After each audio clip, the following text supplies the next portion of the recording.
Before we jump into today's episode, quick shout out to our sponsor, eBay Live. If you think eBay is just a marketplace, you're missing a whole side of it. eBay Live is where real-time excitement meets rare, exclusive, hard-to-find cards and collectibles.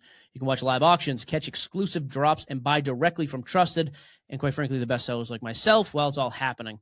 It feels like a show, not just shopping, with great hosts, the aforementioned me, creators, and streamers. Plus, everything's backed by eBay's protections and authenticity guarantees. To check it out, download the eBay app, tap the eBay Live button right under the search bar.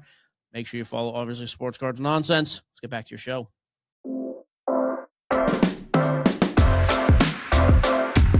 Welcome to another episode of Hobby Nonsense.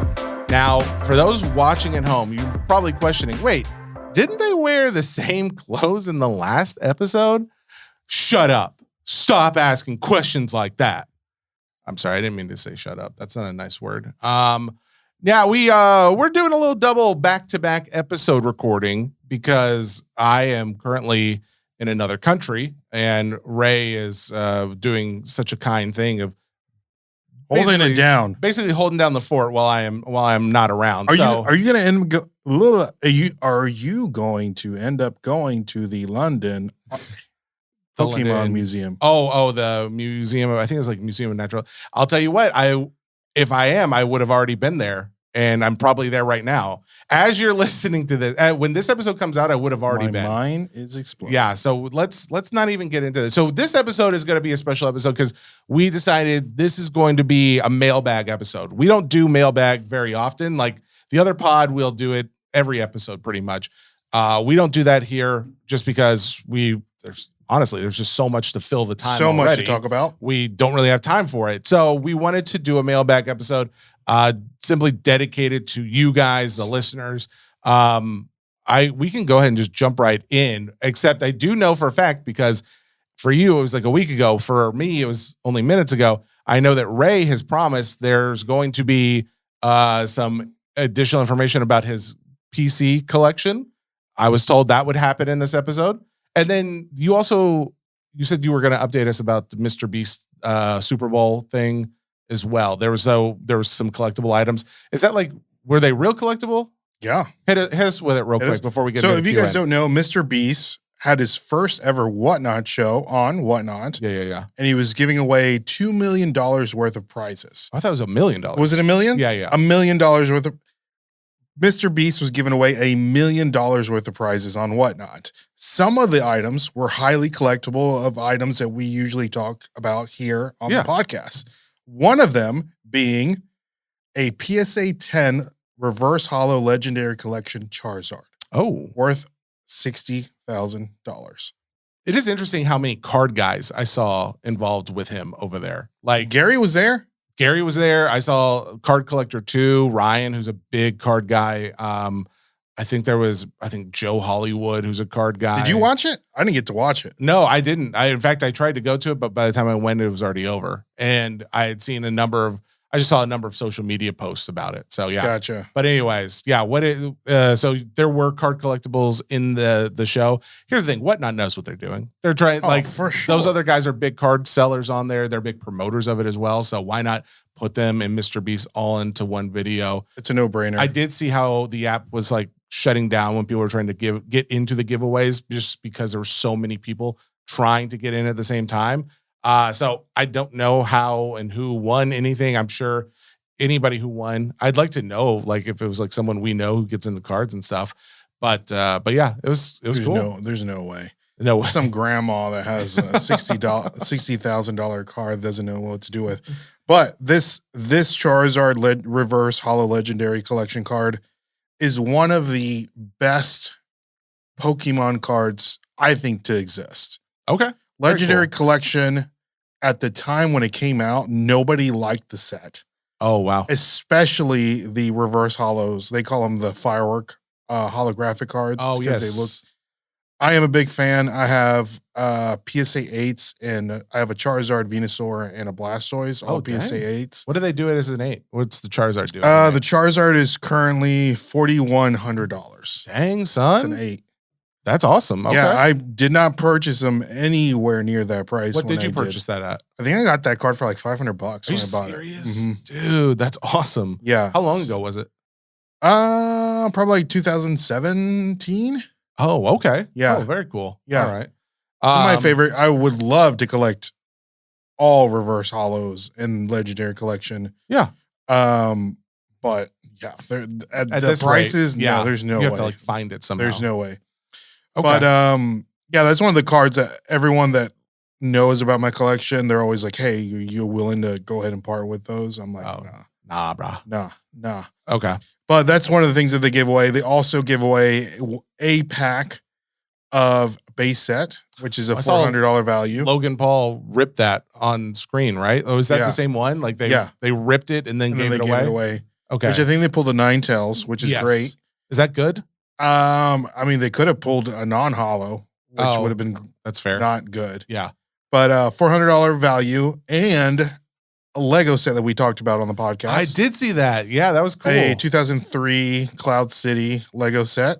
In fact, $10,000. Rarest, who we had on the pod, he posted up about that himself. Oh, fantastic. Yeah, that was really cool. Which, before Mr. Beast gave this away, I had sent Jesse a Facebook Marketplace listing that he never got to me back because he's out. Wait, was that the Lego thing? Rubbing elbows. There is currently the same Lego set being sold in our town for $8,000 that I think we need to invest in. Wait, it's being sold right here?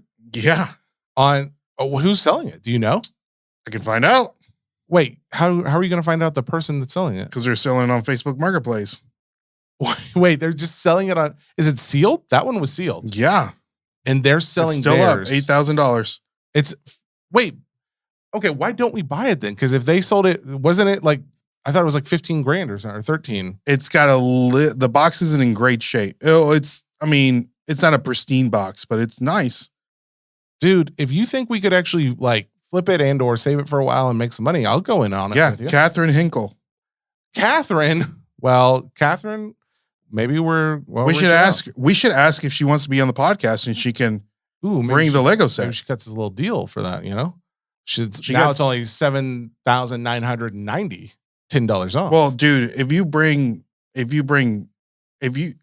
anytime I do a deal, when the cash comes out, that's when numbers start changing. That's when numbers start changing real quick. By the way, anything else from that show? No. Okay. Sorry, I'm looking at all the things that she's currently selling. It's just a lot of really nice stuff. A lot of collectibles? Yes, a lot of Lego sets. She has a wanted Luffy for sale for $800. What's the pricing on it? Like, have you? I don't know, dude. Luffy wanted poster SP. Do we think that she's legit? I think we should have her. I think we should have her on the podcast. She's in Hendersonville. Yeah, find her on Instagram. Or how do I find her on Instagram? Just put her name in there. See if she comes up. I'd be curious.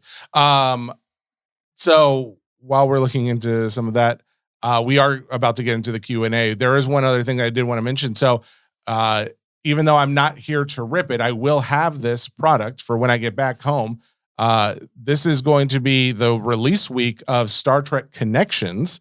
These are the Star Trek trading cards that I talked about a few weeks back, where it had on-card autos from William Shatner, Patrick Stewart, and Leonard Nimoy, that was the real question, considering as how Leonard Nimoy has been dead for 7 years or something. But they have on-card autos for Leonard Nimoy in this product. That is absolutely amazing. There's one in every case. I got 2 cases. I will be breaking or selling personals. I'm not really exactly sure how when I get back, but if you haven't checked it out, check it out. I think it's pretty reasonably priced because every box does come with 3 autographs and 1 relic card.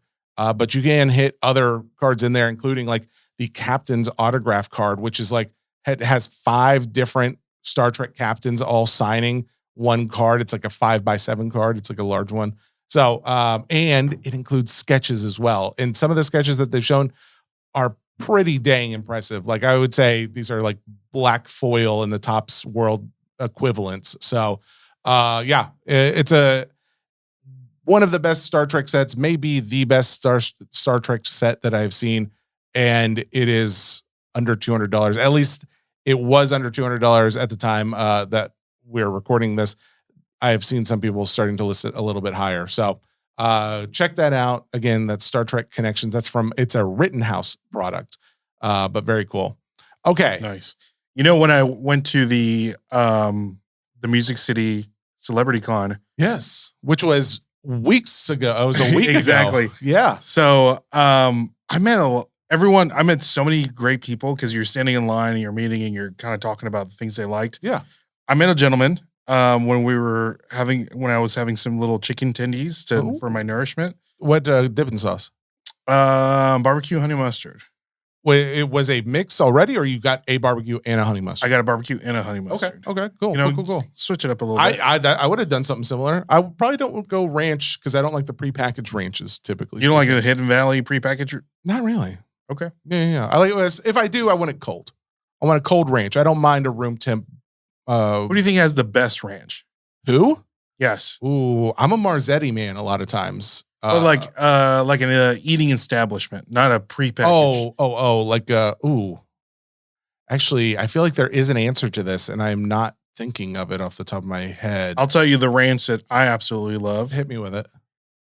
Wingstop has the best ranch. I will say I don't eat Wingstop very often. Me neither. But I do. I know it's good because I have a memory of it being good. It's like, ooh, this ranch is fire. Yeah, I like that. Okay. Wingstop ranch. All right. Do you make your own ranch? I don't typically. If I do it, I'll just get like a Hidden Valley ranch, like a little packet with a little sour cream. Yeah. That's a great dip. It's a great dip. Did you have some ranch during your Super Bowl party?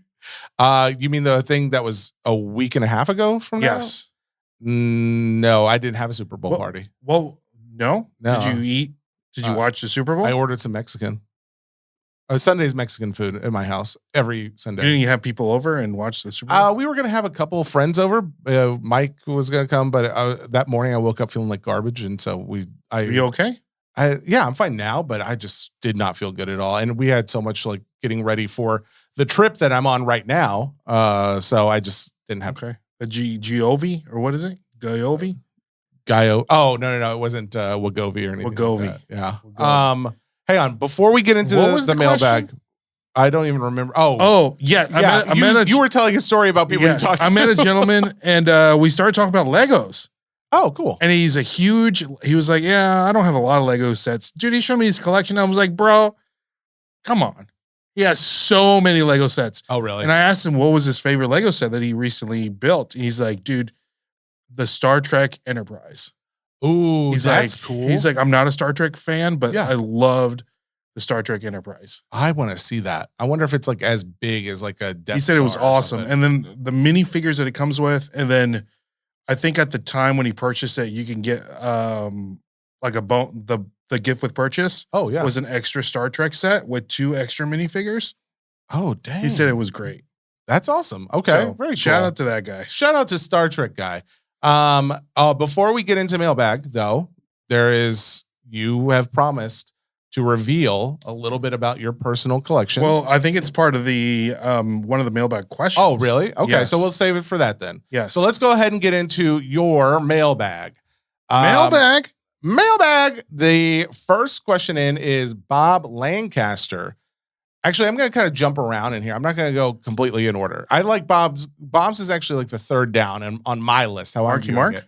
I like his question a lot. So he says, do you think Leaf is ruining the value of celebrity autographs by including them in multiple sets instead of Pop Century, where they primarily used to be? I love this question. What? I honestly do have a little bit of an issue with the amount of cards that Leaf is already getting signed in Pop Century alone. So they already put out how many different one of ones, sometimes it's like 10 one of ones, but then you've got the parallels of those as well.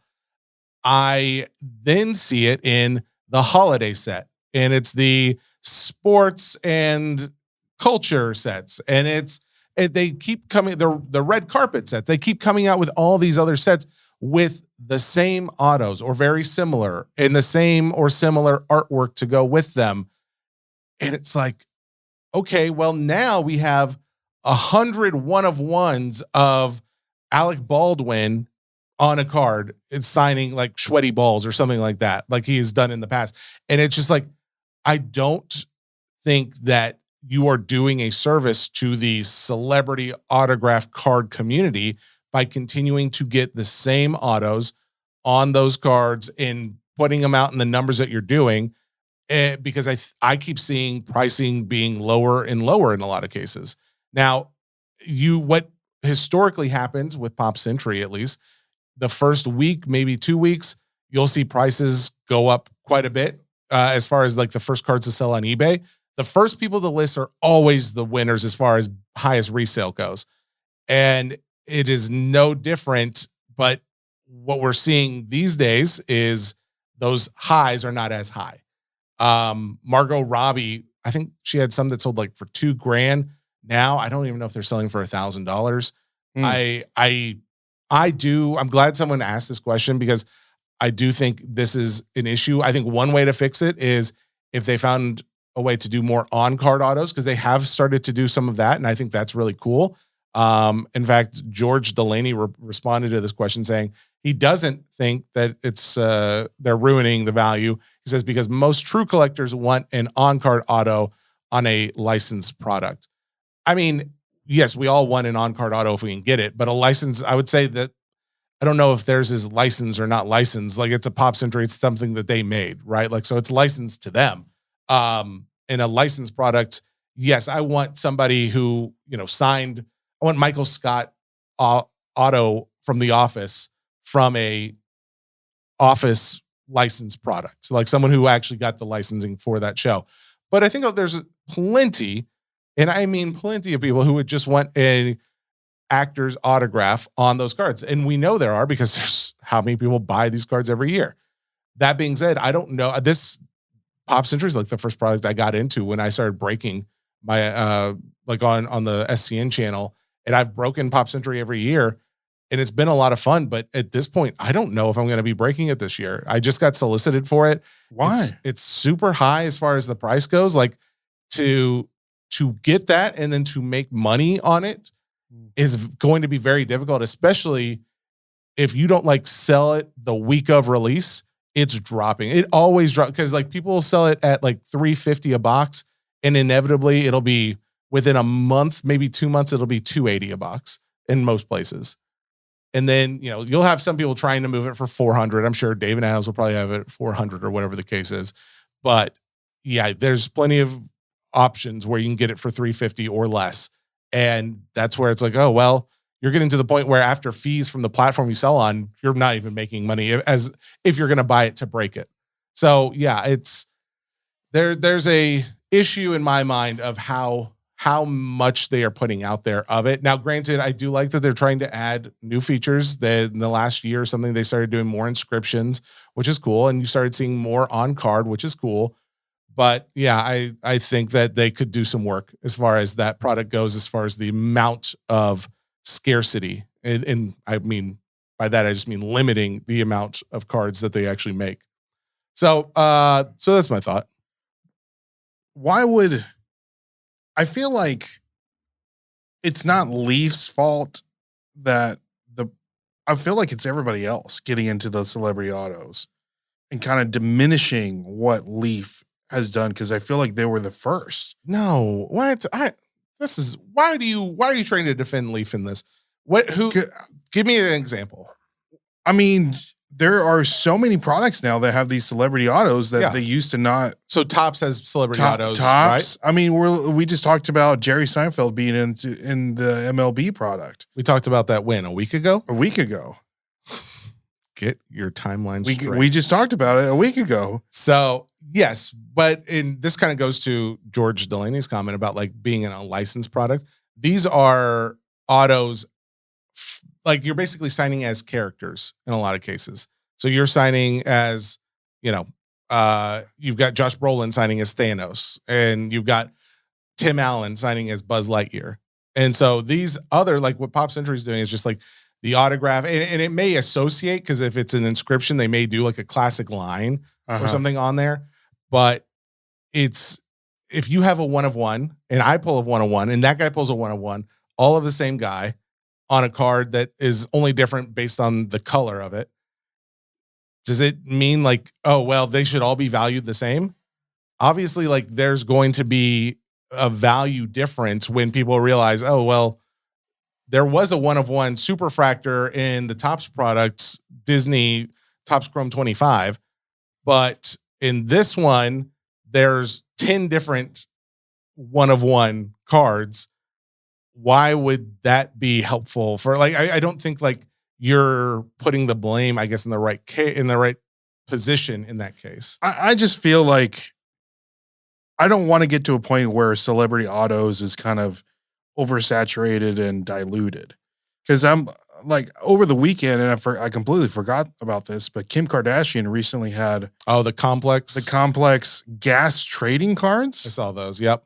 Yeah. So music. But she has other ones out there. She has some Pop Century ones out there. Yeah. In fact, I think Josh Luber was a big collector of those, and they were a few $1,000s. I believe they Kim may still Kardashians. Be. Yeah. Pop Century. Yeah. So I don't know.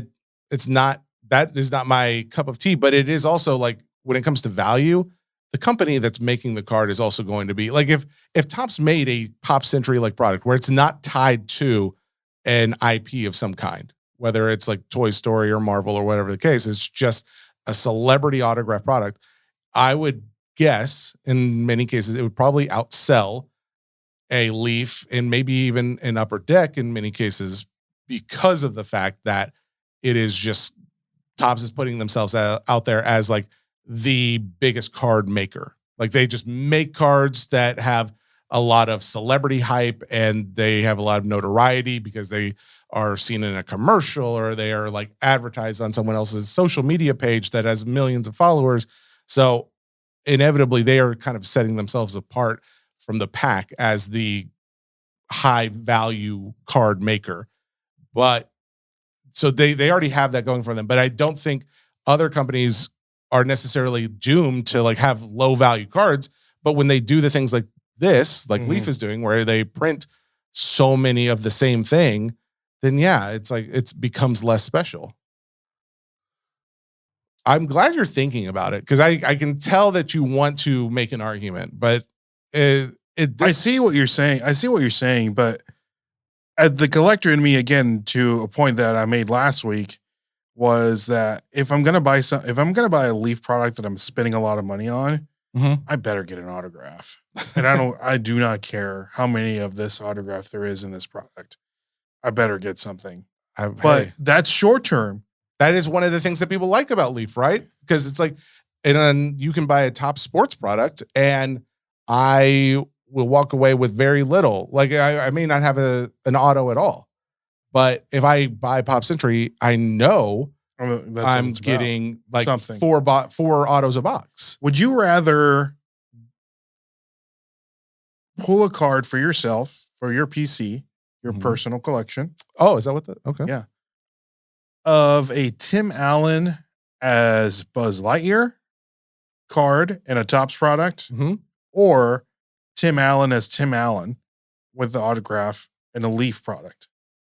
100% Buzz Lightyear. Well, that's a bad example. Okay. Okay. But let me throw another one out because I know what you're thinking. What about The Rock? So would you want to pull a Dwayne Johnson in a Leaf product, or would you want to pull a Maui?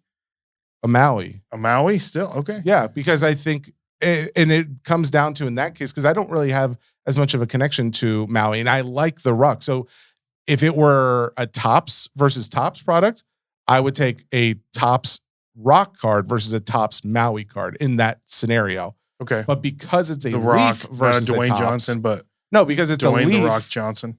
Because it's a Leaf card that Topps that he signed on. I know that Leaf probably has about 40 others of those out there, if not 140 others. So it's like, I don't want to do that to the value of my card if I can choose between the two. I am doing a quick comparison. So Pop Century, I'm doing a Chris Evans auto for Topps. I know that name. Chris Evans played Captain America. You've heard of him.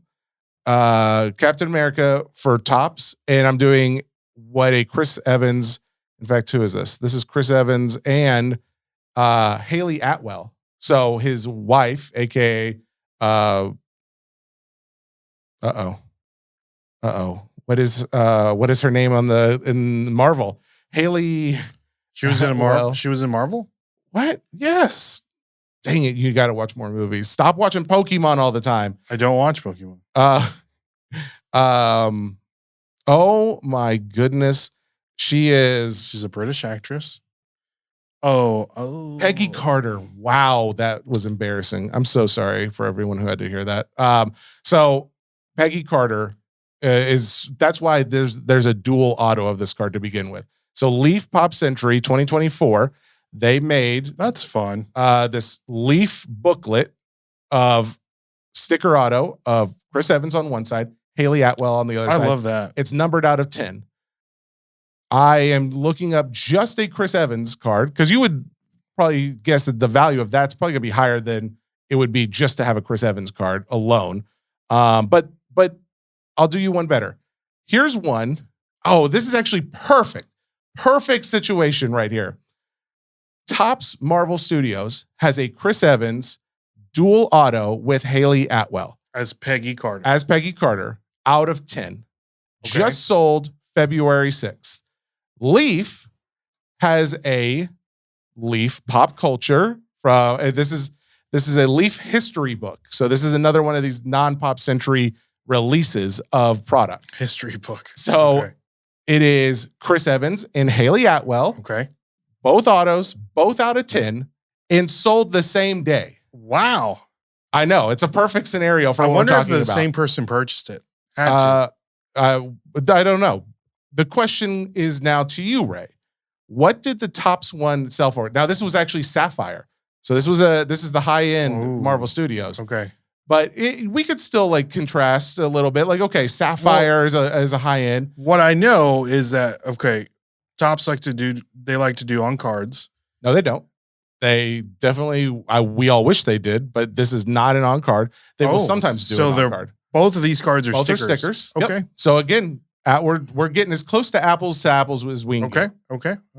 So what did the Topps Marvel Studios Sapphire Dual Auto out of 10 Captain America Peggy Carter card sell for? Raw, yeah.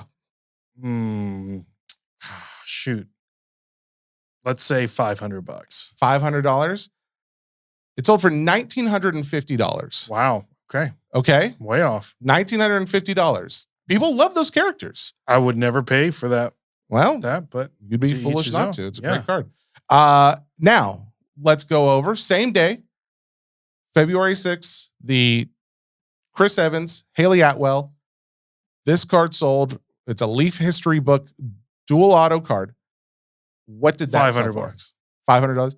$135. That's insanity. That's out of 10. The other's out of 10. Same actors, same day. Someone got a deal on the $100. No, that's one way to look at it. That that's they got a heck of a deal. Or you could say the opposite, which is it doesn't have as good a value because X, Y, and Z, because they made how many actual out of 10s? There could be still thinking 50 out of 10s. I'm still thinking collector mindset. I would love to have that card. I would too. $100. I mean, honestly, it's actually not a bad deal. I wouldn't mind having that for $135. That's pretty cool. But knowing that the other card sold for over $1,900. Well, and that kind of goes back to the argument of like a IP, licensed product versus just the autos of that person. So I guess we're making more and more of a case for George Delaney, who said true. I wouldn't say that most true collectors want an on-card auto. You can be a true collector and want whatever you want. So how dare you, sir? But your other point, though, about wanting a licensed product, there's obviously some truth to it when we are seeing things like that. So that was such a perfect scenario. I have nothing else to add to that. Let's move on to our next question. Probably purchased those. We spent so much time on that one question. We won't be able to do that on all of these, but that was fun. Carson Cook, will Pogs ever become super popular again? I can't imagine they will. Why not? Because here's the thing with Pogs. Pogs were like, there was like a playability to them, right? TCG is playability. TCG is playability. Can you grade Pogs? Yeah, I believe you can. I think there's graded Pogs. I believe some, at least I know for a fact, some people grade Pogs. I don't know who. There is value in Pogs. I mean, I have Pogs in my drawer right here. I have some Michael Jordan Pogs. There's no value at this time as far as like real value goes. Like, well, I disagree with you on that. Okay. As a flipper, that one of the things that I always like to look for is pop culture things. Pogs are some of the things that you could still look for that people don't know that have value, especially if you find a sealed box. Something something that's an IP, like I think a Lion King box, Lion King Pog box sells for like $400, something like that. There's like a Gargoyles one, Jurassic Park, like anything with IP that is Pogs, especially sealed. Sure, it gets up there. And with the slammers, anything that's like metal, like a brass slammer. Oh yeah, and if it has like a holographic, like a lenticular design or something like that. Yeah, depending on what it is, of course, it could sell for anything like $60 to like over $100. I'm looking at sold listings of Pogs, and there's like some like 113 vintage all metal Glix Israeli Flix coin Pogs. These sold for $460 as of December 9th. There's some that sold 25. Oh man, I wonder if it's popular in other countries, because this is like, I don't even understand everything that it's saying here, but it's 25 boxes. Oh, it may be sealed is the word. It must be French because it's located in Canada. But it was sold December 23rd for like almost $3,200. Yeah, see, there's some collectability. People collect anything. Yeah, but I guess like to see, and I actually, it's funny, I do see some of these Lion King. Yeah, that's one of the ones that I remember. Gargoyles is another one. I guess just to see them come back to the point where, like, could you compare them to cards? Probably not, but maybe to your point I think so. No, card value? Not right now. Yeah, but I mean, I don't think they were ever to card value. I see your like for an individual Pog or something like that. Like you could probably buy a box of them where there's going to be some nostalgia and people will pay for it. If you and me, we can talk to Milton Bradley, that created Pogs, Mr. Milton Bradley. Okay, and we said we want to buy the Pog IP. It's already, someone's selling Pogs actively right now. I get Instagram. In fact, because we've said it so much, I guarantee I'll be scrolling through Instagram later today and I'm going to get a Pog advertisement. And then I'm telling you, dude, we can rebrand this and we can make it to where people would want to collect Pogs again. We can serialize. You'd have to put a lot of money into it. We can serialize the Pogs. We can serialize the slammers. The blind box Pog box. Yeah. I'm telling you, dude, it's all about marketing and wanting to get behind it. And it's just the right person to do it. Like I'm surprised Gary V's not behind it. I'm kind of getting over there's almost too much blind boxing. And that's I mentioned this just briefly on the too much blind box. Like what's another blind box? Oh, there's everything that's like, tell me, literally. I think there's like some soaps and like, I think glue, like Elmer's glue has some blind box. Cause your algorithm is crazy, dude. Bro. Blind box glue. Well, and I looked this up because, Josh Luber put out a white paper about like the blind boxification of everything. I have not read it yet, so I don't know, but it's just like the simple notion that he's talking about this. It is something where you can find blind boxes of so many different products out there right now. I'll have to look it up and just see what all items are now being sold as blind boxes. But I mean, like Labubu's, right? Those were blind boxes. But they're starting to do it with like even everyday items in some cases. So yeah, it's crazy. It is. And that's how they're like marketing toys and stuff to kids in a lot of cases as well. All right. So Pogs, your response is, could they come back? Yes. Yeah, of course. Just put enough marketing behind it. Yeah. And nostalgia is so huge right now, dude. It's a no brainer. But that's what they're doing. I mean, maybe the marketing's not as good, but they're doing it right now and it's not back. So I don't know if I necessarily want it to come back. If Topps bought Pogs. Yeah, and just pushed it, dude. Yeah. But here's the thing. What was cool about Pogs? I thought it was like collectability of it. I always thought it was like actually playing them. Now, granted, that's obviously like people could say the same thing about Pokemon cards back. And you can play with, I mean, you can still play with Pogs. I never really was good at it. Like I would try and I would slam it and try and get them to pop up and stuff. And I could never really get them to pop. To my understanding is that you and me would play and we would take turns. I would try to flip yours. And if they would flip over, I would keep your Pogs. Yeah. That was my understanding as well. But yeah, and vice versa. That's probably why I don't have many Pogs from childhood because you were always better at it and I was losing. Yeah. All right. Andrew Larson, what's something you're hunting for right now to add to your PC? This is do you want to go first? Actually, so I will say this. I don't think you have a PC, first of all.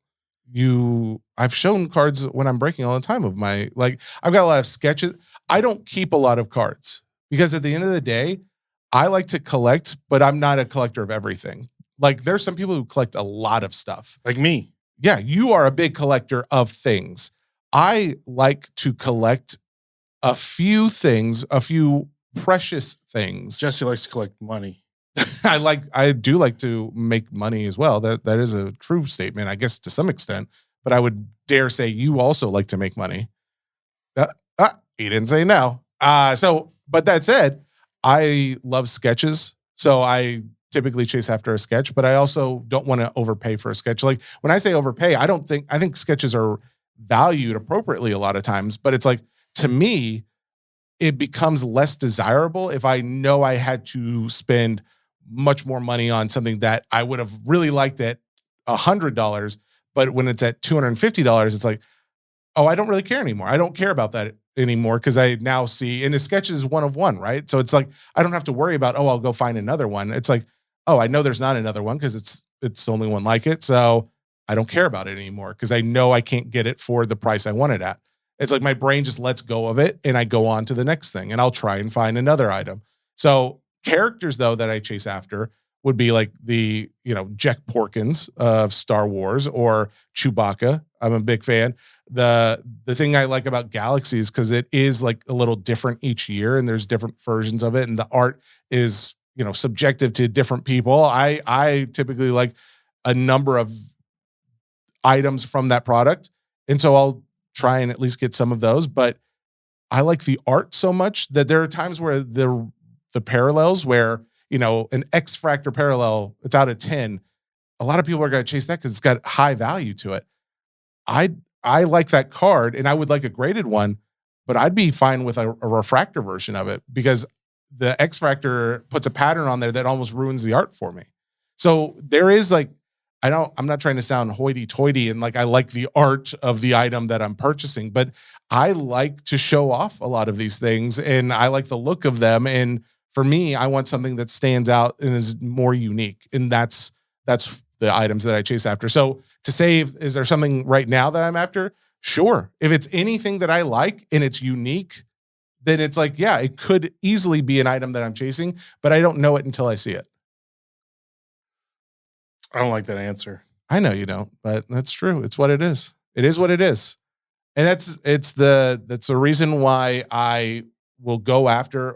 Now I will also say I do like autographs as well. So if it's an autograph, it doesn't have to be completely unique. Would you have bought that Captain America Peggy Leaf card?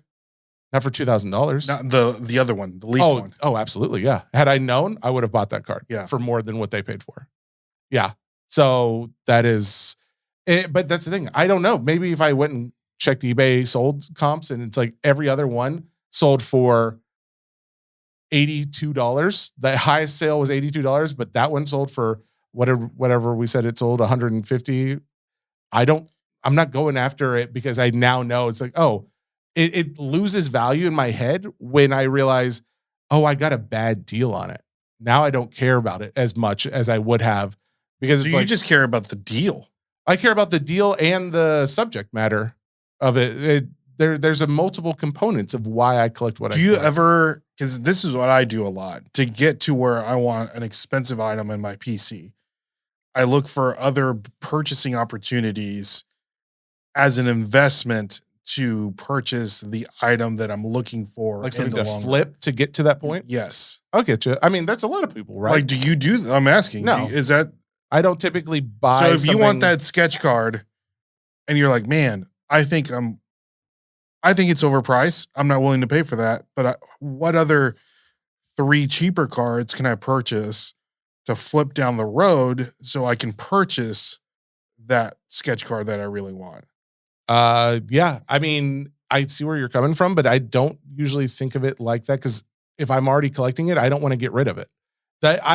We've already established. But you're not. Hang on. We've already established I have a very rigorous process of thinking of what I want to add to my PC. It's not, I don't just make a willy-nilly decision, typically speaking. Well, that's why I'm saying. That's where it's like, I don't want to go and buy something if I'm not going to be adding it. I don't have a problem with it. And I know why so many people will go out there and do the exact thing. They'll see a good deal and they'll think, oh, well, I'm going to flip this. I will do that, but I won't be thinking of it in the terms of, I'm going to flip this so I can go buy this other card. I'll do it because it's like, well, I'm going to flip this because I can make some money on it. And if the other card is still something I want, then maybe I buy it, but I'm not doing it with the sole purpose of going out there trying to find that thing that I could flip to make money to be able to buy it. Really? No, yeah. And the thing too is when I am out there looking for items, I will spend a high amount of money if it's still a good deal. Like if something is $5,000, but normally it's valued at like $7,500. Like the thing you were talking about with that Lego set, it's $8,000. I was on board for buying that because I think it's a good deal. I don't have a problem with that, but I'm not buying that for PC stuff. That's not for collectibility. So you would flip it? Yeah, maybe down the road. Yeah, probably. But again, I'm not going into it thinking, oh man, if I can only get my hands on that so I can flip it, so I can then go out and buy the one-of-one Hayden Christensen Darth Vader card from 2025 Topps Chrome or whatever it is. So yeah, I think it's like minutia at this point. We're getting to the point where it's like, yeah, well, okay, you'd still buy it because you like it and or you want to flip it for one reason or another. But yeah, for me, I like unique stuff primarily. I like autos after that. But you're willing to pay the high dollar if it's a good deal for that unique thing that you want. Yeah. You know when you see it. Exactly. But with me, we're so different. Because with me, I'm looking for good deals, knowing that I can flip this down the road to have enough money to purchase what I really want. So for instance, I don't think we're that different though. I think I want to do the same. I want to flip it, but it's like, I'm not thinking of it with a end goal in mind. I'm just thinking, oh, that's a good deal. I could probably flip that for something else. But I when I say something else, I just mean I could flip it for cash and I'll just put that cash in the bank account and then and you just leave it there. But I'll just buy more product of the next, release that comes out that I can break, or I'll buy something that I think might be valuable. And then, oh, by the way, I come across a Bart Simpson PSA 10 from the Topps, early 90s set. And I'm like, oh, that was $500. Man, I didn't want to spend that much on a Bart Simpson card, but that's a good deal. I'll go out and buy that card. I wasn't purposely going to do that, but that's where that money ended up going to. So yeah, I think we're not all that different. It's just the end goal. I'm not having that in mind when I'm initially setting out to do it. So your card, you do that. I do that. I do it all the time. We both said do. Dude, I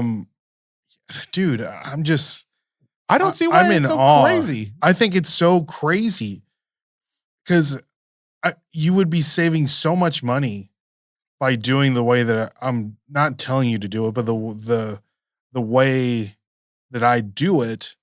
And I get it. You got your money. It's in the bank account, and you're like, well, if I see something, I'll buy it. But it's still kind of like almost like willy nilly.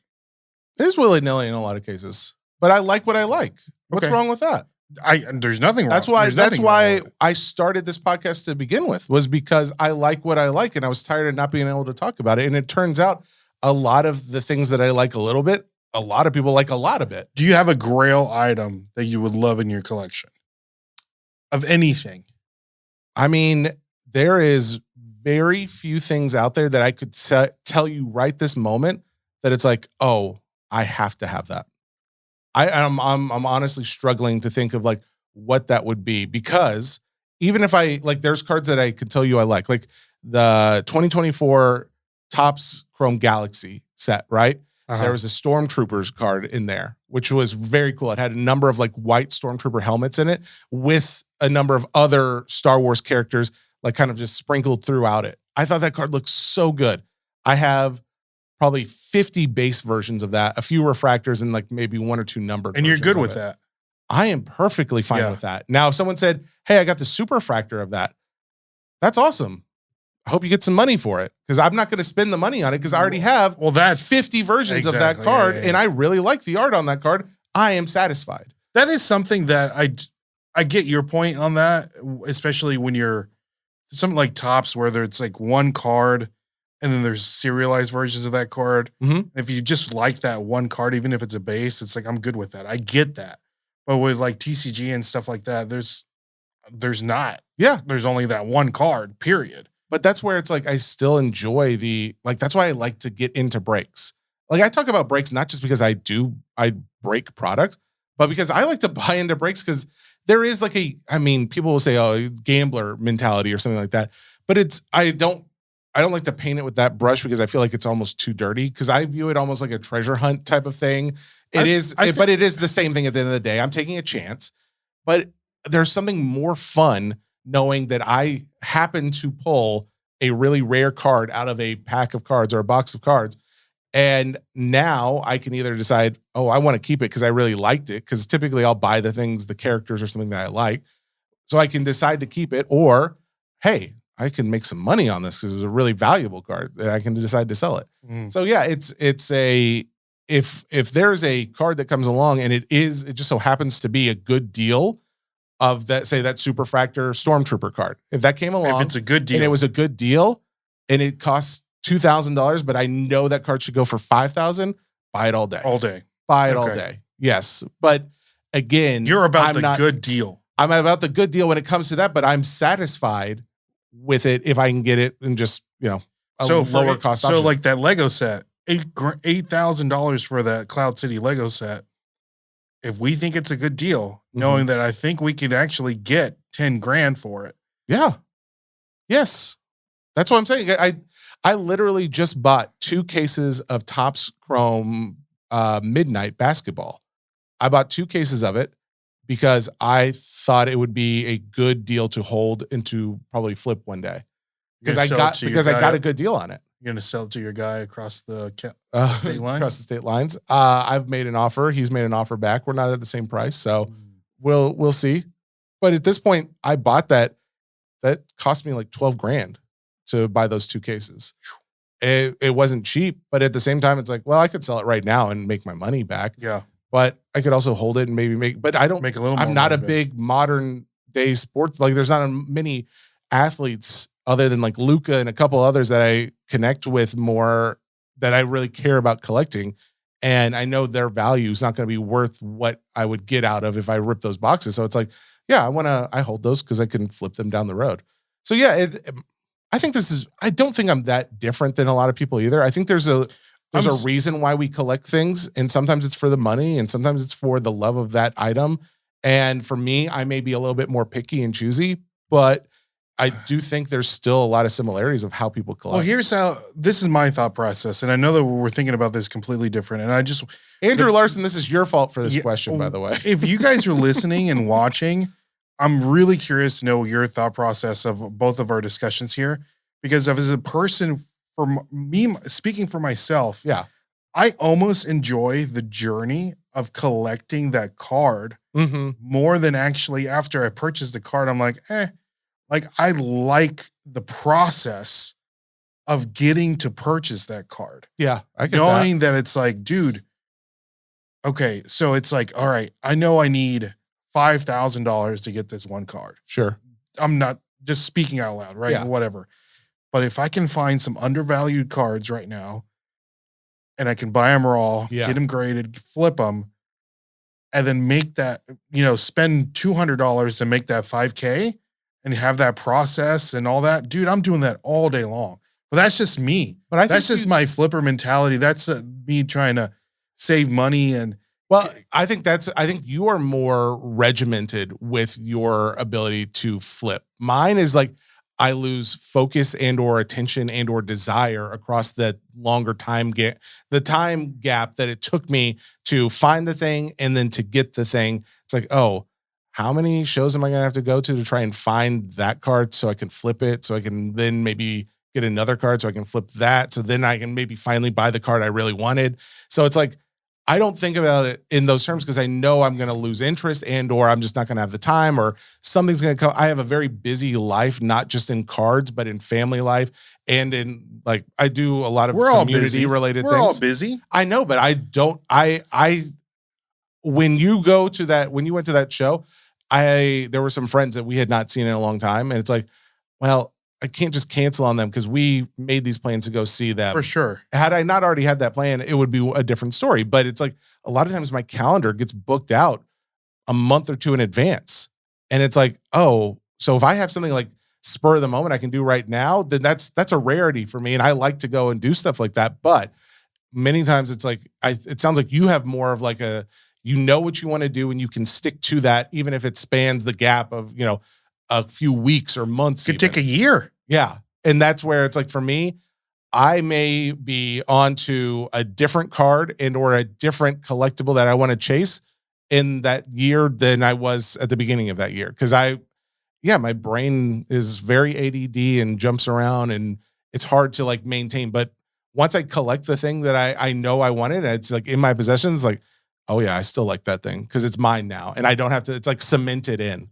If it went away, I would be very sad, but I'm sure within enough time it would go away. But my wife and I, Sam, she's a very sweet person. She's not abnormal like me, but she's very similar in the sense of like, we don't have a bunch of art or we don't have family pictures on the wall.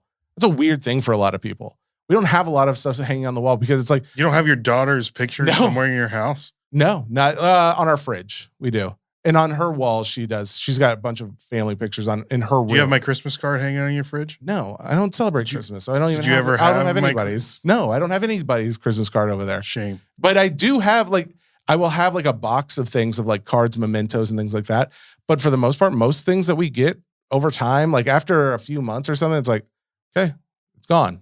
Because we don't like. You don't have people's pictures on. I don't have like your family, and I don't have much of like my childhood stuff either. I don't have like my school assignments or anything like that, which in retrospect, I hate that I don't. I wish I had things like toys and things like that, but I don't.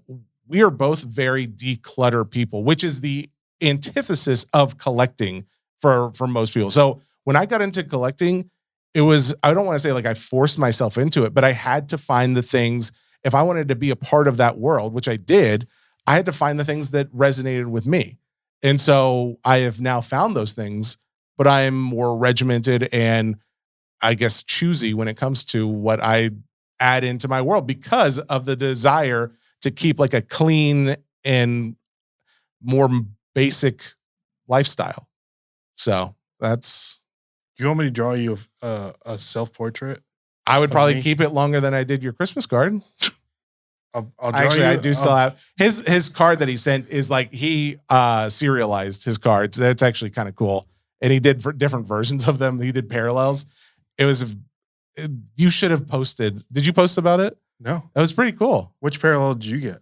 I think I got the base version or like whatever the least uncommon one was. Gotcha. Yeah. So there you go. I felt that's why I don't collect because I was sad because you wouldn't give me like a 1 of 1 or at least out of 5. They were random. Oh boy, that's what they all say. They were random. That's what they all say. Hey, yet somehow I always get pick loaded cases. So. I don't pick favorites here, unlike Tops. But yeah. Please don't try and make me lose my allocation. All right, this question? I've answered my part. It's your turn. What's something you're hunting for right now? So we teased about this on last week's episode, and after the Gary Vee interview, it really got me thinking. Right. Mm-hmm. I couldn't stop thinking about rookie cards of fictional IPs, fictional characters, all that stuff, which I like Spider-Man, Superman, Batman, all that good stuff, right? Mm-hmm. But I was almost like, man, am I just buying this to like hold it? Like to your point, I want to buy something that I know that I want, no matter if it goes up in value or goes down in value or what have you. Okay. So I did some digging, and I've known about these cards for a long time, but at this point, I think they're incredibly undervalued, and that's why I really didn't want to say it in last week's episode. Okay. And it's something down the road. I think they're going to be extraordinary rare. There's not a lot of them. Okay. The rookie cards of the number one IP on the planet, Pokemon. The 1996 Cardass Pokemon vending series cards. Cardass? Cardass. Can you spell this That's for how me? you say it. Cardass. CARDDASS. All one word. All one word. 1996 Cardass Pokemon vending series cards. These are sticker cards that you would get out of a vending machine in Japan, made by Bandai. These were the first ever Pokemon cards to ever be produced.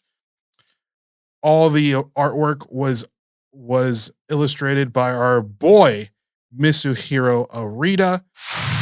What's up, beautiful people? Future Ray here. And I wanted to make a little bit of a correction on the podcast. I misspoke. We were talking about the 1996 Pokemon Cardass vending series cards. And I said that the illustrator was Mitsuhiro Arita, which is actually incorrect.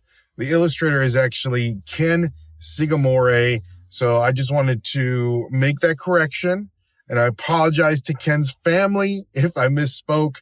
But Mitsuhiro Arita was the one person or the illustrator that illustrated the initial base set of Pokemon cards, and I got that mixed up in my head with Ken Sigamore, which illustrated the initial renderings of the Pokemon designs before the games even came out. So just wanted to get that clarification before you guys roast me in the comments. So there you have it. These are some of the first illustrations for Pokemon.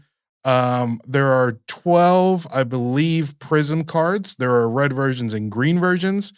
Some of these cards were so new that the Charizard is depicted with one horn, which Charizard actually has two horns. And because Arita didn't know what the final versions of these Pokemon were going to look like, there is an art card that it's kind of like the, what do you call it? Like a set card that comes in and the whole set's on the back of the card. Oh, yeah, Like a checklist card. Yeah. Which some of the artwork, and you have Red, which is the main character, kind of like Ash, holding the Pokeball upside down because at this point, he didn't know what was up and what was down. Oh, wow. Okay. So these are the rookie cards of Pokemon. Again, have you bought any yet? I have. How many? I bought the big three so far. Charizard, Blastoise, and Venusaur. I see Mewtwo's in here. I see Eevee. I see Pikachu. They're all 151. All 151 All are 151. They're two different versions. There's a Japanese only? Japanese, that does have some English writing on it, but there's Japanese only. It says Monsters Collection. Exactly, before they knew what they were going to call them.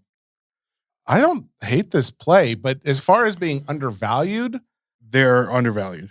I mean, maybe. I mean, it's undervalued if you compare it to like the first edition Pokemon, I guess, because I'm looking at a Charizard, a green one, which apparently the red one's more rare than the green one. Oh, it is? Yeah. Oh, that's like a known thing? Yes. Okay, because the green one, there's 112 PSA 10s of this card. Exactly. It sold on February 4th for $12,900. So there is another one that's for sale. We're talking about a green red Charizard. Yeah, it's a red one, and it's listed at $23,000 for a PSA 10. For a PSA 10, and I'm nowhere near. I will never buy a PSA 10. But PSA 8 maybe, PSA 9. Exactly. Yeah. Okay. Something that I can afford, right? I will say I like this play, man. I think it's a smart, logical, and I mean, you're doing it with an IP that is second to none. And the pop is low on those PSA 10s. I am curious though now because because it came out of a vending machine. oh, did it? And then There's- it have, you know, how, like those sticker and card vending machines, and they have the cardboard and they have like the sticker in the middle that you Okay. pop out. Oh yes, yeah, But yeah. these did not have that cardboard that protect the card, so it would just pop out. So And that's why there's not a lot of PSA 10s out there. So they're both. I'm trying to think. I'm trying to see what the difference because it doesn't. There's no difference. So other than the color, like PSA has it both listed as 112 as the pop count. So for green and red. yeah, so Oh, they're that's interesting. they're keeping those together. They really should separate that out. At Yeah. least on eBay's site because they incorporate PSA data. They have got the pop counts to be the same for both the green and red version. But if you look at the label, there's no indication of one being different. Like one's the red or one's the green. It shows the exact same text on both of them. So Now, Cardass these were made by Bandai. okay. Cardass did make a 1997 card that did like a second series, Mhm. but that was after base set, after Fossil, and after Jungle. Oh, okay. All right. Well, Which I actually like the illustrations on those cards better than these, but they're not considered the rookie cards. thank you for sharing that. I know that was hard because you didn't want to do that, but we all, as listeners, appreciate you sharing some value add to the hunt for some of these rookies. My next one, I'm looking to Oh, get. there's more. What do you mean? No, I'm saying I'm looking to get Another Pokemon. a Gengar and then a Mewtwo and a Mew. Those are my next three that I'm looking to purchase. I didn't see the Mew on here. I wouldn't mind a Mew either. The Mewtwo for sure.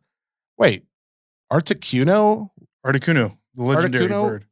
That's not there must be more than There's that's 12. number 144. Yeah. Was he in the part of the Pokédex. original 151? Yeah.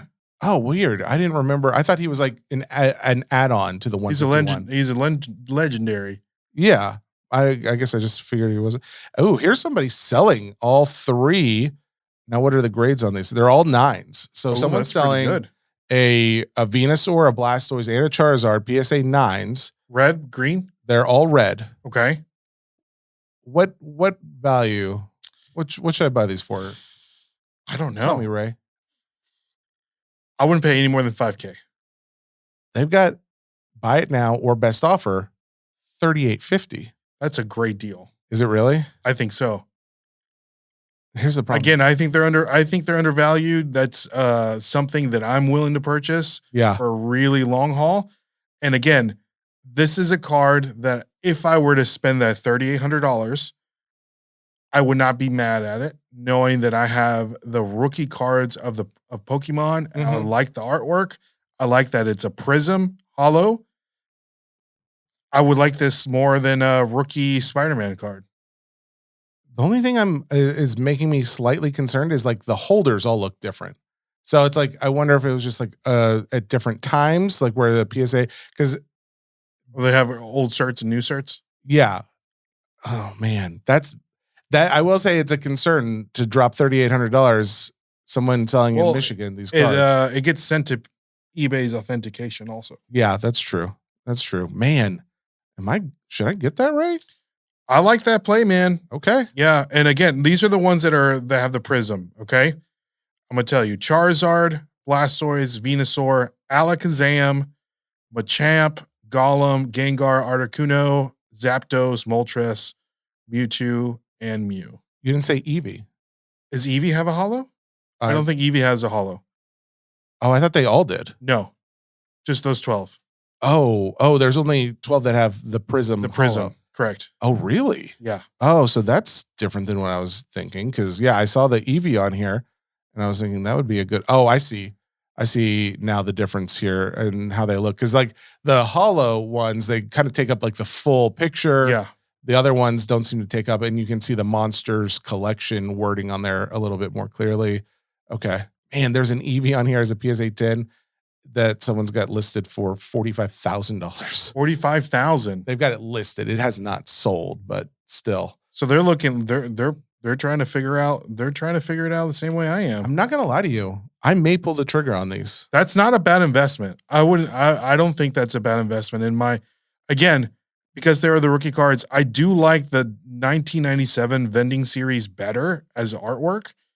Because they do depict the Pokemon as some of them doing the actual attack moves. Oh, that's so cool. It's the illustrations are more dynamic. I do have a Charizard from that set that I purchased a long time ago. But these are after Gary going through his spiel. Mm-hmm. I sat down and I was like, wait, I said self. I better get some of these Pokemon cards. I'm gonna get some of these cards. All right. Well, by the time this episode airs, that deal, well, if it's still there, it means I decided not to buy it. But this may be the most I've ever spent on a single card before. Well, there's three of them. So, okay. Next question in the mailbag, which is less. Think about that. Less than $1,000 per card for PSA 9. I mean, I'm assuming that's. I'll have to look and knowing that what's a PSA 10 for let's say Venusaur, which would be the less of the three. Well, I don't know. I just looked at the Charizard. The Charizard, I know for a fact, the green one just sold for $12,900. $12,000. Yeah. So I mean, yeah, you would think it should be at least 10%, but normally it's like a quarter of it or something. So you're saying a lot of things I like to hear. So we're gonna see. Let's see. Next question in the mailbag. Let's go to. Speaking of Dragon Ball Z, like we talked about in the last episode. William Threm. Who would have thought that my Pack Fresh 7th edition Shivan, is it Shivan Dragon? I think that's, I can't remember exactly. Yes. Dragon foil would become the most expensive card in my collection. So is that known to be, is the dragon like the dragon valuable? Or I guess maybe in his collection, I guess.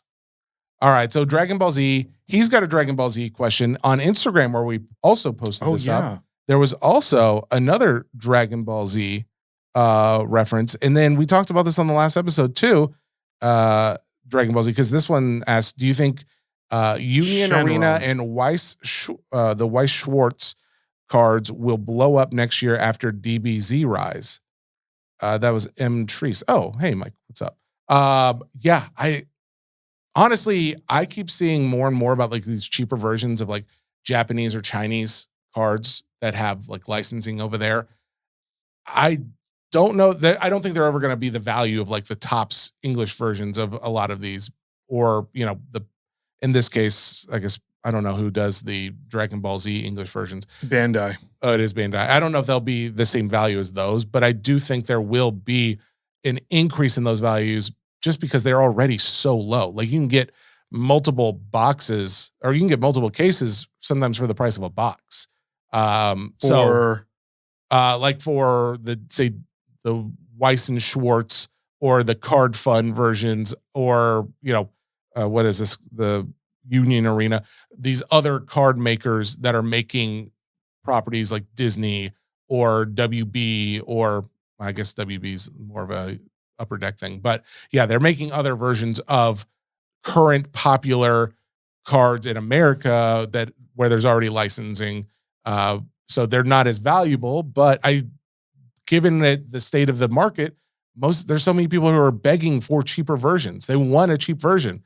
Guess what, people? There are cheap versions out there. In fact, that was kind of one of the things. There's a question, I think, somewhere about that, but you know what? We'll save. If we get to that, I'll go on my rant. But in the meantime, let's see. We're not going to get through. Yeah, we will. No, dude, there's like 25 probably more questions. We got it. We've already been going. We're an hour and 10 minutes. Rocket fire. We've gone through like 4 of them. All right, I'll hit a few. Let's see here. James Patterson.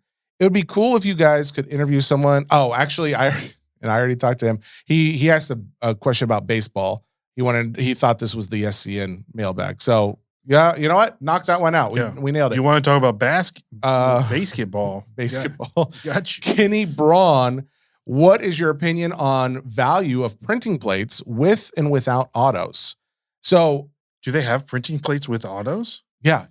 So they'll put out printing plates with autos. In fact, I did a little Google search before this just to double check because I had my opinion, but I also wanted to see how far off I was, and I was pretty much on. So if it has an auto on there, it will sell. It's not going to sell for as much as like a one of one color, obviously, right? Like all things being equal, people don't want the printing plate, even though it's cool that it's metal, but it doesn't look as good. But it's also not going to sell like as well as a, say, out of 5, maybe even out of 10 in some cases. That's dumb. Well, because a one of one printing plate is not really a one of one. It's a one of one magenta printing plate, but it's not the one of one yellow, or I think there's yellow, magenta, and like 1 or 2 other colors or something. So there's 4, a lot of times 4 printing plates. CMYK. So yeah, there you go. What is it? So C is cyan, magenta, Y is yellow, K is kangaroo. Got it. What is K? I can't think of a color that starts with a K. Hang on. Do you know what it is? Yeah, okay, good. He doesn't know either. He's gonna have to Google it. But that being the case, so looking at a Mon Mothma from 2024 Top Star Wars, it has an auto on there. The printing plate sells for $170. I actually did not have black. This. What is the K? Oh, what is it? Oh, is it still a K though? It's not. It's just black. So it's a black color. The color is just black. Oh, so K doesn't I don't know why actually they say stand for black. Oh, okay. All right. Well, so it's confusing. Now we're all sad for knowing that. So the out of 1 printing plate we said sold for $170. I'm trying to find like something really low for a Mon Mothma. And out of 25 sells for $140 just recently. And out of 25 that sold for $150. I haven't found one that's out of 10, but that's my point is like the out of 10s and out of 5s. I think you're going to see those are going to sell better. Oh, here's one. Here's one out of 10. It's a different product. So this was 2025 Topps Chrome Black oh no, it's just 2025 Topps Chrome. So it is a different year. However, everything else being equal, this is out of 10 and it sold for $275. Whereas the Mon Mothma that was out of 1 sold for $170 on the printing plate. So most of the time, it's cool. People like that they got out of 1 card. It's not the same as a superfractor. It's not the same as a foil fractor. That's but lame.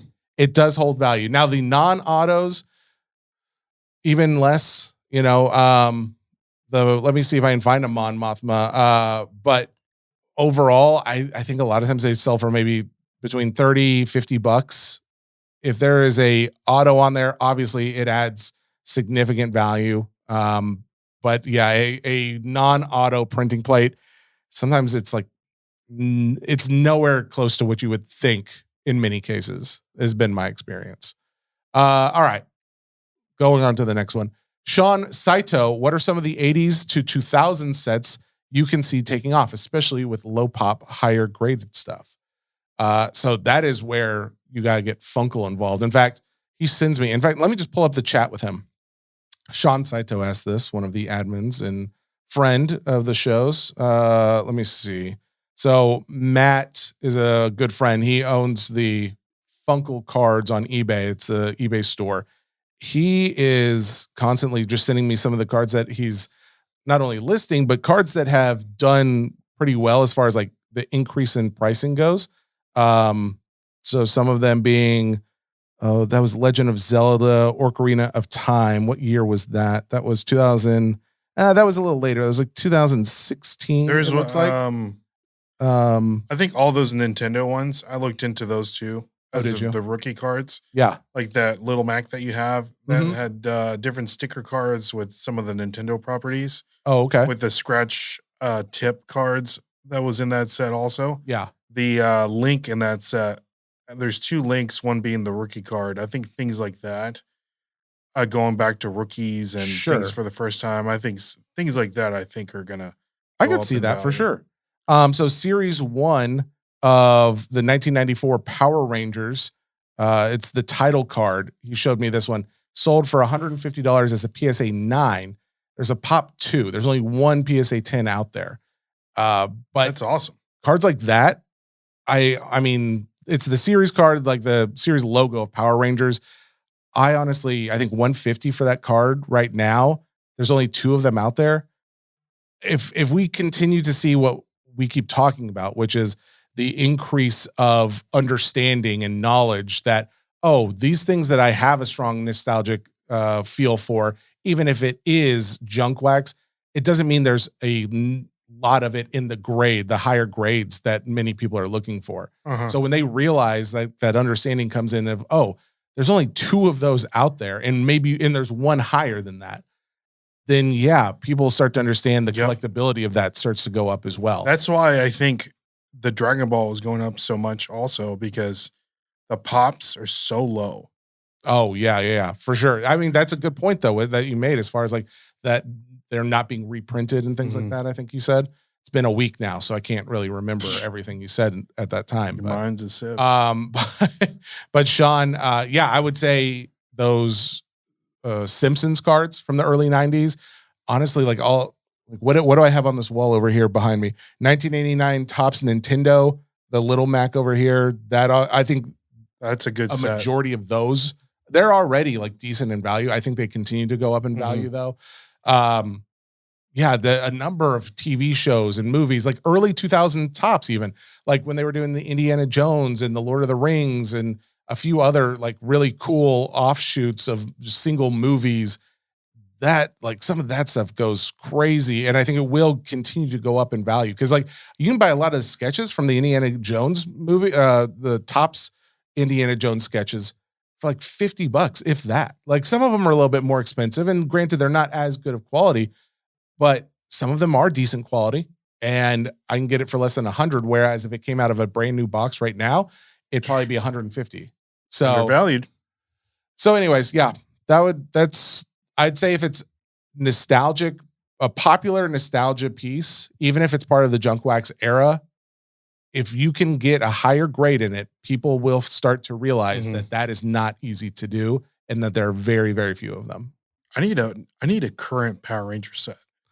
Oh, well, there was one at the which one was it? 2024 National Heritage Auctions made their own in conjunction with Power Rangers, because they had like all the Power Rangers uniforms from like this first season.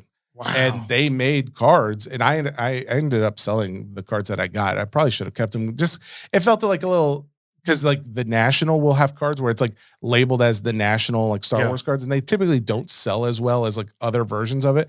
And for me, even though I thought it was cool that they made them, I still would probably rather have had the early 90s version than the new current one that they made. But it was still kind of cool that they put the effort in to make those. Let's see. Steve Remess. Okay, I have not pre-read this question, so let's see if it's worth it. Oh boy. I'm so sick of parallels. Ooh, this is kind of going back to something we talked about recently. Gotta make them quick. Does anybody actually like low numbered parallels of entertainment cards? In sports cards, an out of 10 card of the right player can be worth heaps. In entertainment, where most people are trying to collect the whole set, an out of 10 parallel is just stupid. Well, that's an opinion, but it is an interesting take though, because I mean, I think it's the same demand as far as like there's a reason why that out of 10 athlete has a higher value. It's because there's a number of people who are out there trying to collect maybe a rainbow, and there's only 10 of them to be able to get that rainbow. Or it's just maybe the simple fact that I can say I have an out of 10 of that card, and you weren't able to get it because there's only 10 of them and I own 3 of them and I don't know where any of the rest of them are. It's like the scarcity of that card is now causing the value go up. It makes no difference if it's an athlete or a fictional character. So yeah, I don't necessarily agree with it. I do think there is a problem with parallels in general as far as being too many in a lot of cases, but we need a hobby nonsense parallel. The hobby nonsense. That is something that Topps has been doing, where it's like the Marvel parallel. So the Marvel parallel and Topps Marvel Studios is out of 80, but they also had like cards that were out of 75, I believe. But the ones that were out of 80 are outselling the ones that are out of 75 because it had like a cool Marvel, like unique background to it. And the same thing the with Disney ones. Man, those are great. well, same thing with the Star Wars logo fractor. So the Star Wars logo fractor, where it's like kind of like a parallel over the entire card, where when you move in the right light, it kind of shows the Star Wars logo. That's sick. Those were out of 77, I want to say, or out of 5. 1977. Exactly. But those were outselling a number of cards that were out of 50. So yeah, it's one of those where there are cool ways to do it, but when I have an out of $199, $299, $399, no, there should never be an out of $399 card. Unless it's in a blaster box. Like if you want to put them all in blaster boxes, as well as, I'm cool with that. Throw some lower numbered stuff in there too. Yeah. But put the out of $399s in those boxes. If I'm buying a hobby box and I'm getting like on average Out of 70. 5 to 10 out of $299 or greater cards per case, that's a problem. That is a problem unless it's only not a problem if one, they have like some kind of cool aspect to it, or the hobby has gotten so big that an out of $299 card is garnering a much higher value because there's so many people collecting that out of $299 is even special. But as of right now, that's not the case. So, all right, let's just do like one or two more. I feel like I'm losing my voice after doing this. Is all right. Breaking the fourth wall. This is the third podcast I've done today. You're doing great. So you're doing great. Thank you, buddy. You're doing great. You know what? You're so great. Thanks for being here. I'm here for you, buddy. I'm here for you. Listen, you're fixing to go on vacation. I'm already there. I'm on vacation. Remember back. Fourth wall's closed where it's already gone.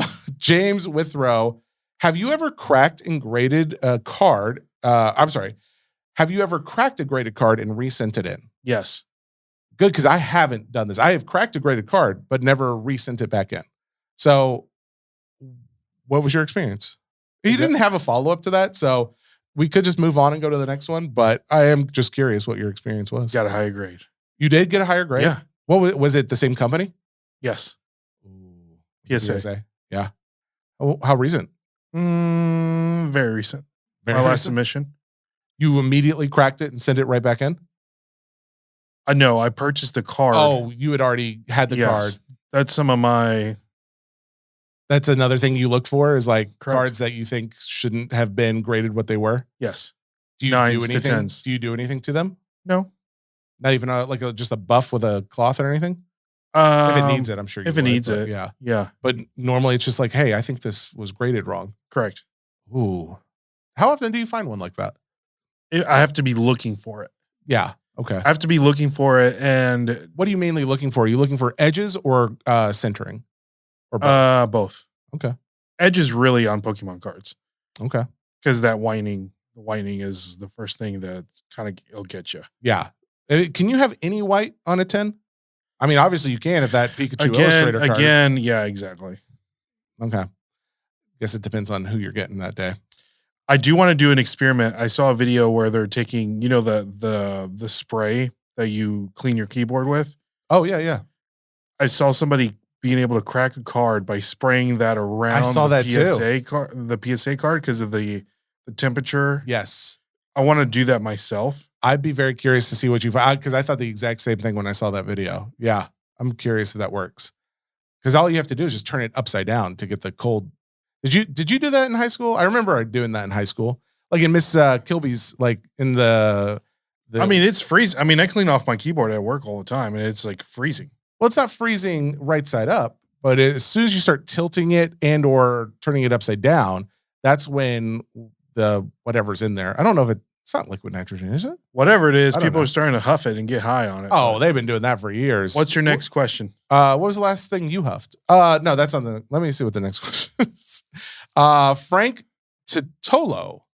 Frank wants to know: are Garbage Pail Kids a fad? No. Why are they so collectible? Where so they rank? Nostalgia. Top 10. Man, top 10 of like collectible cards. I don't know. Top maybe. 10 non-sports. As far as like just the IP of it. Yes. I could believe that. Especially now that they're doing like integrating different IPs into Garbage Pail like Kids. the Green Day version. Yeah, and then like other it's, athletes. and if they stuff. do it right, it's gonna blow up. Especially anytime Garbage Pail Kids does a Chrome version of anything, they'll sell really well. Well, that 40th anniversary set from last year, I believe, those boxes are still. I think they came out at around maybe $75 a box or something. I think they're selling now for at least $280 to $300, a little over $300. It's not a fad. Well, it's been going on since the mid '80s. There's a lot of popularity. In fact, I don't know. I cannot remember what it is off the top of my head now, but I know within the last week or 2 weeks, I saw a movie where they talked about collecting Garbage Pail Kids from like the 90s or something like that. There was a big fad back in the day, and then those collectors have spawned new collectors or they are still collecting. Mm-hmm. And now they are incorporating these other IPs that they're integrating into it. So yeah, you're going to see the continuation of that because it is fun. Like it is like, there's a grossness to it in some sense. There's also like just a cool idea of like having a real life person be Garbage Pail Kidified by. Have you ever seen my version. Garbage Pail Kid card? You don't have what? What are you talking about? You have one? Yeah. Like one for Ray Solorio? It's one from the other podcast that I do. So we made a Garbage Pail Kid card. Oh, you made it. Yes. Oh, okay. I thought you like they were doing like some custom thing at some No. point. That'd have been cool though. We need no, a I haven't Garbage seen Pail it. Kid card for us. That would be cool. Ooh, yeah. That'd be fun. And a Pokemon as well. Yeah. Because I've been seeing more. In fact, when I got opened one my of phone a those. minute ago, I just saw a Pokemon, some custom Pokemon card on the homepage of my. In fact, I wonder if I hit back. Yep, there it is. If the Pokemon commercial celebs got actual cards. Oh yeah, we never talked about that. The Super Bowl commercial of Pokemon. Yeah. That was pretty cool. I mean, you had like Lady Gaga in there and who Trevor were some- Noah, Oh yeah, Trevor Noah was in there. Man, now I'm blanking. the soccer player from Barcelona. That's who they showed right there. Yeah. Yeah. In fact, I guess I could have just like kept that. I don't know how screen to up and pronounce seen. his name. Let's see. So that was Yamal. So Yamal had one. Lady Gaga. Let's see. I don't know who she was. Leclerc, who I believe is F1. Let's see if there are any others in here. Trevor. Who's your Noah. favorite Pokemon card or Pokemon? It's not unique. It's not like It doesn't have to be. it's Charizard. I mean, Yeah, that's what I okay. started with. Charizard or Charmander was my man, and then he So, became. do you like Charmander more than Charizard? No, Okay. I like Charizard more. I mean, I started Charmeleon. Does anybody like? I mean, like he's the redheaded stepchild. Nobody likes the middle evolution Exactly. of any Pokemon. Exactly. No one's like, oh, that middle one. That was my favorite. That's my guy. No one's ever said Unless that. you're like ever. a middle child. Yeah, exactly. Ooh, yeah. No, It's what? like War Turtle is my guy. That's who they need to market those to is the middle children of the world. I don't hate Ivysaur though. That's probably the Ivysaur best was one. the middle one, yeah, because it was Bulbasaur, Ivysaur, And Venusaur. Okay. Yeah, that was pretty cool. How did we start talking about that? Oh, Garbage Pail Kids. Yep. All right. So moving on to the next one, maybe the last. I think this will probably be the last. Maybe two more. Chris Crewmanauer. My Nailed it. guy. Do you think Topps will be making any decent Marvel products at all coming up? So, all right. Are you saying that all the products have been garbage? So I asked this question after I saw this earlier today. I was like, I would like to hear what do you think would make it better? Like, what is there? You asked. Yeah. So I asked him in Okay. here. So I haven't even read these, but apparently not only he, but someone else responded as well. Because I heard someone else say like, oh, they haven't really loved how Topps has done some of the Marvel. They really liked the Upper Deck Marvel even more. Oh, so the comic book versions of the characters. Yeah, well, I mean okay, so apples to apples, I think that we have to just compare comic book versions for this argument because they didn't specify, but in most cases, I think that's what they're a lot of times going after. But let's see what he says because I like the fact that they did the Wolverine, the Claw Chrome cards. I think that was really cool. I think a lot of people Fantastic. that I heard from at least really liked it, but there's also a lot of people who are like, well, that's the same art that they used on the Upper Deck card. And it's like, oh, Was it? Why did they do like for some of the characters? In some cases, they've used similar or Oh, same art. that's Yeah. weak. Yeah, it's like, oh, well, we could have probably done something different there. That's weak. Even if it was a really cool picture, it's like let's Which do Upper something a Deck? little We need to different. talk to Upper Deck because I want to get some of that AEW product. Oh yeah, that'd be cool. All right, so Chris, so his comment when I asked him what specifically, he said, I would love to see an available to the public release with original art or even recycled stuff like in Marvel Chrome. I like the basic Chrome, but it was impossible to get as a normal person. Lucky me, I lost on the sticker EQL, but then Topps jammed that stuff into hobby shops on rebuy at $300 a box, and it's cratered. Sounds Marvel like you Mint need was to get your money cool. up, son. At the $100 price, the rebuy price to shops at $500 was again a giant. He uses 2 letters. One starts with an F. I will not continue. Whoa, he's upset. It sounds like more of not a problem with the cards, but this sounds like more of a pricing problem.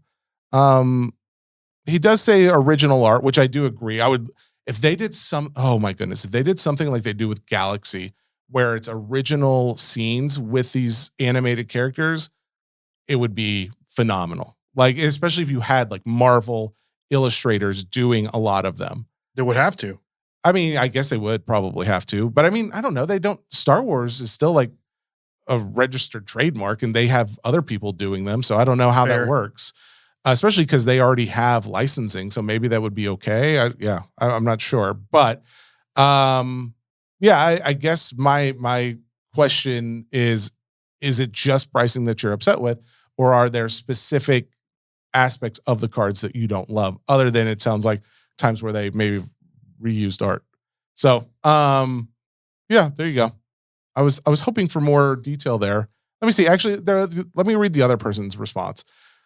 He says, not speaking for Chris, but as a Marvel collector, there is frustration with there not being original art sets so far. So again, we're back to the original art. It's all reused images or TV and movie cards. Marvel collectors get really deep into their art and the artists themselves. So there is a longing for that. With all that in mind, I know it took Upper Deck about 2 years to create an OA set, original art set. So I don't expect to see one until the end of this year or possibly 2027. There you go. Hey, you know what that guy's name was? Jesse Gauss. Classic Jesse move, just coming in and clearing the air with a helpful answer. Is he a answer. Bizarro, Jesse? Let me look at his picture.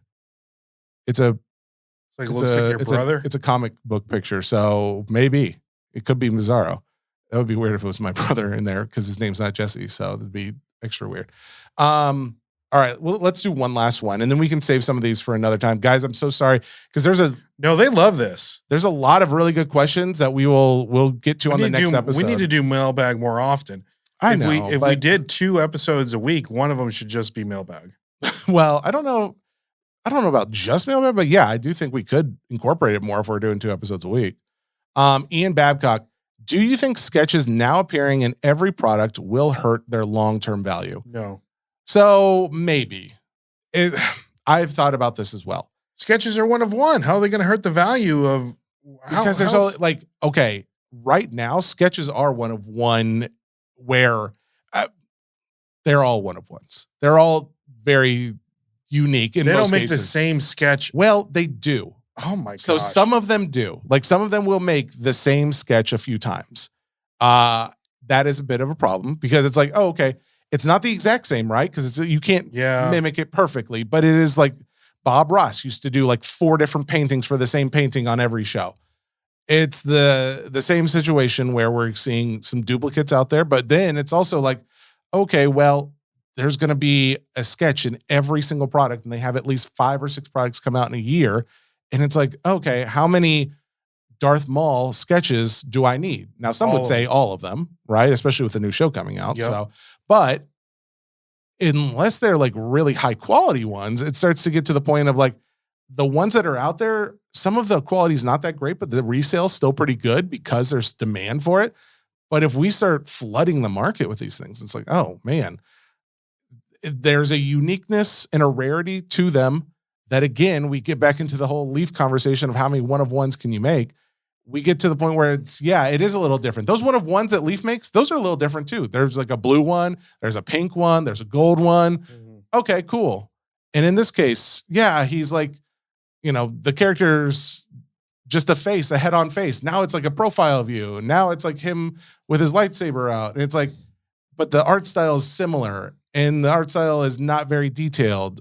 And it gets to a point where it's like, okay, well, I already have one that's kind of like that. Mm-hmm. Yeah, it's not the exact same, but we are getting to a point where maybe we could water down that audience. And to Ian's point, I think that is a fear. It's a fear of mine. I don't know if we're there yet, but we've seen like sketches sell for under $100 that have come out of recent products. I mean, they're not always like the top quality sketches, of course, but it's not going to always be, and there's not always going to be someone who needs to buy their 10th or 15th or 20th sketch of that character. And what happens then? Now, if the market continues to grow, if the popularity of this, if the marketing that they're putting out works and we expand the buying opportunities out there for people to get these cards, different story, right? But as of now, if we continue to put them out as much as we do, I will say this about the gold Pixar product. I didn't love the price point that it came out at, the number of cards that you got for the price of that product. But I did appreciate that they didn't put sketches in it. Now, granted, for the price that they put it out at, I think they should have. But what I really think is they should have come out at a lower price and not had those sketches in it. Because I kind of appreciate that, okay, not every product will have a sketch. And that creates more of a chase for the products that do. Has there ever been any Pixar product with sketches? Well, like Pixar's a Pixar, still pretty new. So, wait, any Pixar product with sketches? like any Pixar cards that have sketches that is depicting a Pixar character. And the reason why I'm asking this question, because all the Pixar movies are CG. So it's sure. like, unless it's like storyboard art, like, is there going to be sketches for, well, there is some, right? Yeah, of course. Yeah. Like Ratatouille and. Well, I mean, real life people have sketches and they're not real life, right? Well, yeah. So, I mean, like there's different, forms of dimensions that we can take on and still do a sketch version of it. So they can do a Pixar version now, or I guess an animated type version. Now, Topps, I know, has already done sketches of Pixar characters in a few different products. I just Googled it real quick just to see if I can find one. Topps Pixar sketch. Nothing just came out when I did that. Could I be wrong? Oh, no, thank goodness I'm not wrong. All right, so there's like a Penelope from Wreck-It Ralph. Oh my goodness. So this came out at Topps Chrome, sold for $1,800. I will say it looks amazing. A Russell sketch from the movie Up sold for $1,200.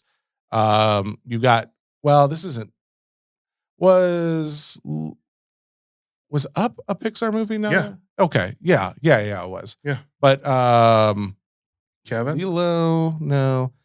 Oh, here you go. Here's one of Lazy from Inside Out 2, sold for $1,000. I mean, that's not even like a major character either. I don't even know who that is. You got Lightning McQueen selling for almost $3,000 as of like a week ago. That's crazy. That sketch looks awesome though, but man. So yeah. So the answer is yes. There are, and yes, there's still a market, especially for the high end. The concern is like, if we continue to do this, we're going to run out of a buyer pool, but we're not there yet. We're not there yet, baby. All right, guys, we're going to save the rest of them. I thank you guys so much. We both really appreciate the time and effort that it took to go in and put out these well thought out questions, well worded in most cases. Most of you. Min Vong had a WWE and AEW question in there for you.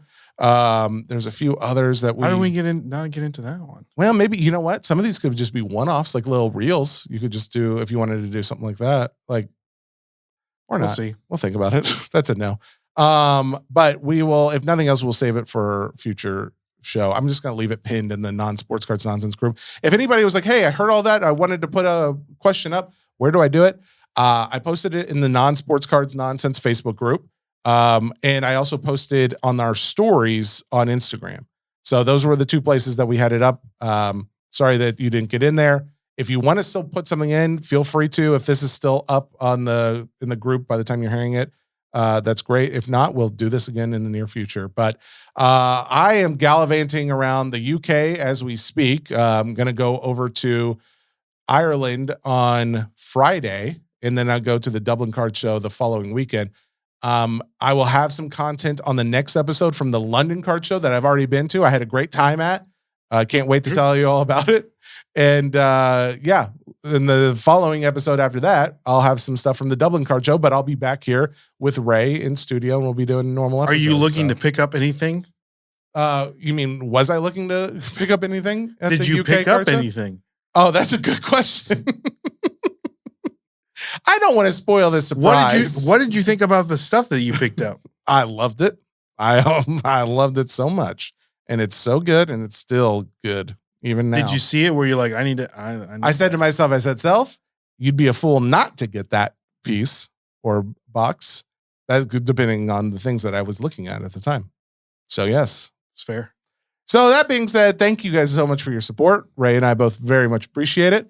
We will be back very soon. Until then, please continue. We need like a catchphrase. The reviews, the likes, the subscribes, they mean a lot because it helps with algorithms and it also helps with like people who do want to do sponsorships and things. They see that and they're like, oh, wow, they've had this much increase over this period of time. And so tell your friends, tell your parents, tell your grandparents when you're helping them, try and get the adware off their phones. Go ahead and subscribe on their accounts. They won't mind. I'm telling you. When they get fooled by AI. When they get fooled by AI and you have to go in there and try and like unlock their computers or whatever, go in there and just give us a follow on whatever platform that they have. And, we'll be good. Because they all have one. They have like one that they posted like 3 pictures of 20 years ago. And it'll be great. It'll be good. Just give them a follow. All right. There you go. We'll see you guys soon. Catchphrase incoming. Bye.